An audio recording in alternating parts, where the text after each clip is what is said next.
for those of you that have been watching Predator Nation for a while, you know that I didn't start off using a suppressor. I always used my favorite Rock River Arms AR or my favorite bolt, sometimes a shotgun, but I never shot suppressed. And I had some great luck, shot a lot of predators, and always enjoyed it. And that was all before I got introduced to suppressors. When I first got a suppressor, and there's a bunch of great ones on the market, I decided to have one of my Rock Rivers threaded to accept it. Well, for getting my Rock River threaded for a suppressor, I took it to the Trinidad Junior Community College.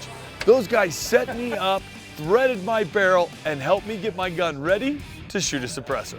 Ready to go on. It's absolutely... That's awesome. I had a huge learning curve when it came to suppressors. I think like a lot of people, I watched the movies and would watch people shoot pistols or rifles with a suppressor and it made almost no noise. Well, with a suppressor, that can work if you're shooting subsonic.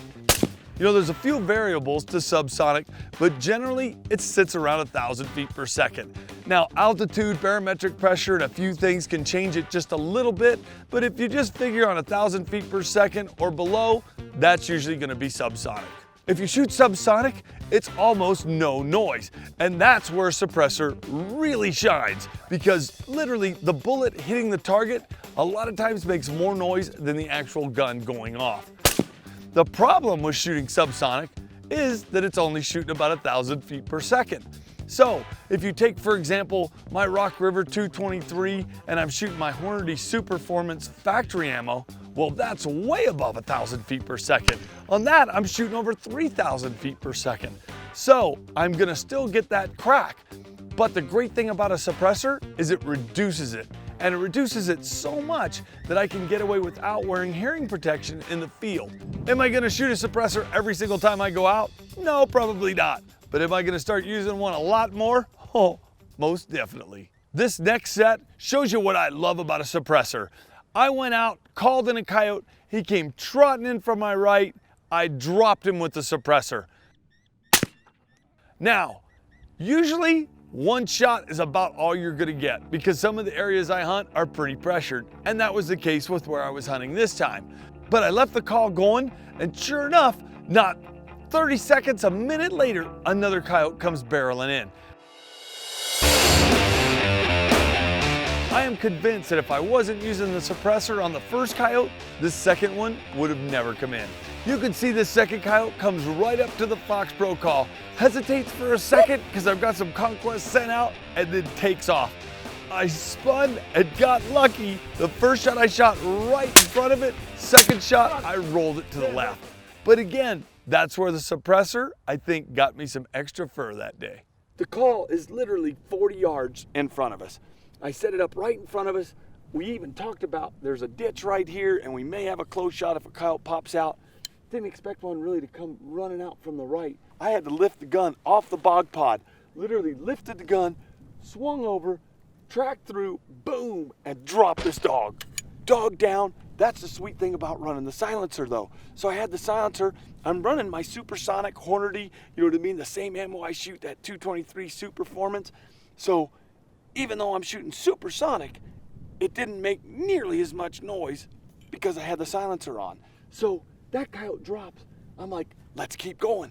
I crank up the call a little bit louder on Shorebird. We keep calling, and this time I spot a coyote way down in that draw. I was like, we got another coyote coming in from the right. And you could see him go through the fence there. That was neater than heck. So that coyote came up literally right up to the call. Well, that coyote smelled it, hesitated for a second, but I was just getting on him and he bolted. So this coyote takes off full run. I lead him because I'm used to leading the coyote as he's running through, and I shot right in front of him. I knew I did it.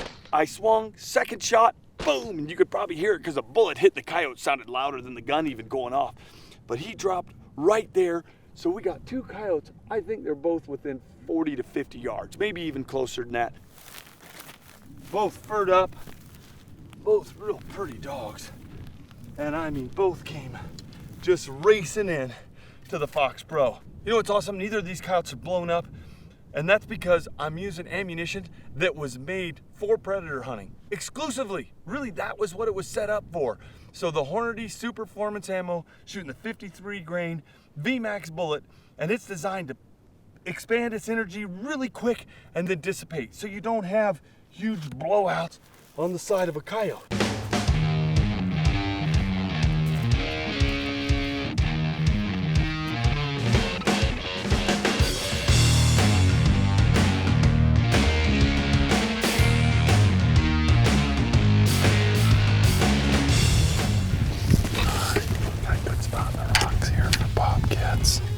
Maybe even fox.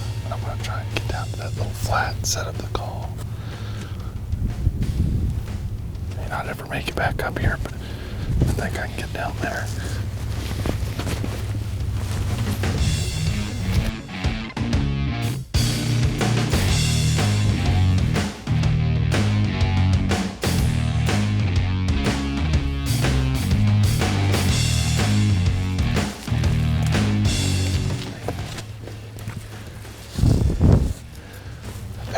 Call video clip we're gonna get this cameraman Ryan going down and getting the call. Alright, I'm gonna set up right here. Let's see if we can call something in. Let's do this.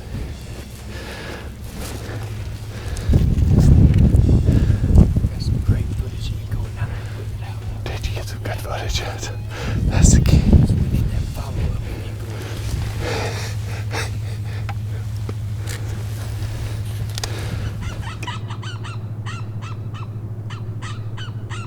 On this hunt, I was actually hunting for bobcats. I was going out and trying to target bobcats. But although I know I need to sit for 45 minutes or so and wait for a bobcat to come in and ignore all the other predators, sometimes that's pretty tough for me to do. So when this coyote came slipping up through the trees, only a few minutes into the set, there was no way I was gonna let this coyote go. When he checked up, with the suppressor, coyote down.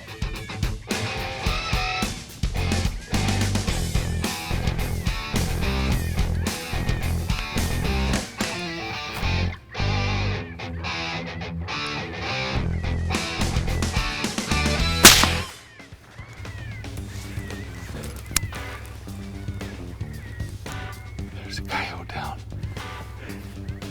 Coyote down. Not what we were looking for. We're gonna keep playing for a minute, see if anything else shows up.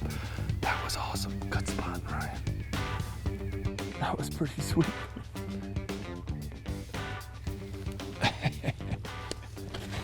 Well, we didn't get a bobcat, but we smoked a coyote, and that's a pretty good deal too. All right, you sure you don't want to go down there and get those just for a little exercise this morning? No, I think it's better to go. You think it's better for the video, huh? Right. Right there? Okay. And that way we can see exactly where the coyotes fell. To a beautiful dead coyote. Yeah, furred up pretty dang nice. Nice pelt on that dog. That's a pretty coyote right there. It's okay, Ryan, I got it. Good. My hands are full too.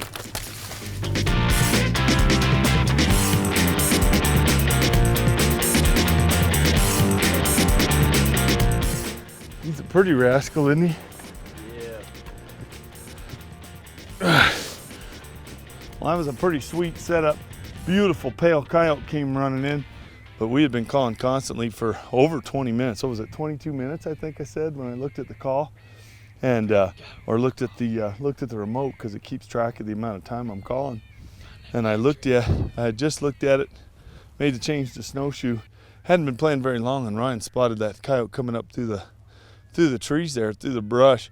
I got on him over here when Ryan told me where it was. I swung and I had to lean out around the rock just a little bit to even see him.